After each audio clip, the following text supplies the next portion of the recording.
আসসালামু আলাইকুম এভরিওয়ান।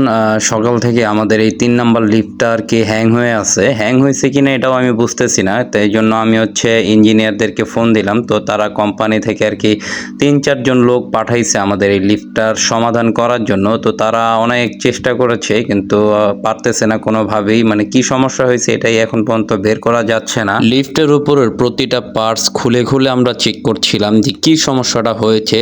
যাই হোক আমরা এখানে আরকি কোনো সমস্যাই খুঁজে পাচ্ছি না। এই লিফটটার মূলত দরজার ফিটিংটা ঠিকঠাক মতো হয় নাই, যার কারণে এই লিফটটাতে প্রায় মানে সমস্যা দেখা দেয়। মানে কি একটা সমস্যা। যাই হোক এখানে অনেক কিছু আমরা ঘাটাঘাটির পরে আমরা সবকিছু আর কি ঠিকঠাক মতো লাগিয়ে দিই। এরপর আমরা চলে যেয়ে ইঞ্জিন রুমে গিয়ে আমাদের ইঞ্জিনিয়ার সবকিছু আবার চেক করতেছে। এখানে চেক করতে করতে হঠাৎ করে উনি বললো যে নিচে গিয়ে এখন দেখো তো, আমার মনে হচ্ছে লিফটটা ঠিক হয়ে গেছে। তো যাই হোক আমি এখন নিচে চলে যাচ্ছি, নিচে গিয়ে দেখবো যে লিফটটা আসলে কি ঠিক হয়েছে কিনা। তাই আমি দৌড়ে লিফটের সামনে চলে যাই। আর ভাই আমি সত্যি বলদ হয়ে গেলাম যে লিফটটা কিন্তু আসলেই মানে ঠিক হয়ে গেছে। লিফটটা এখন রানিং হয়ে গেছে। তো দেখেন লিফটটা এখন আর কি ওপেন হয়ে যাবে আর যাত্রী উঠে যাবে। তো যাই হোক এই যাত্রার মতো বাঁচা গেল আর কি লিফটটা ঠিক হয়ে।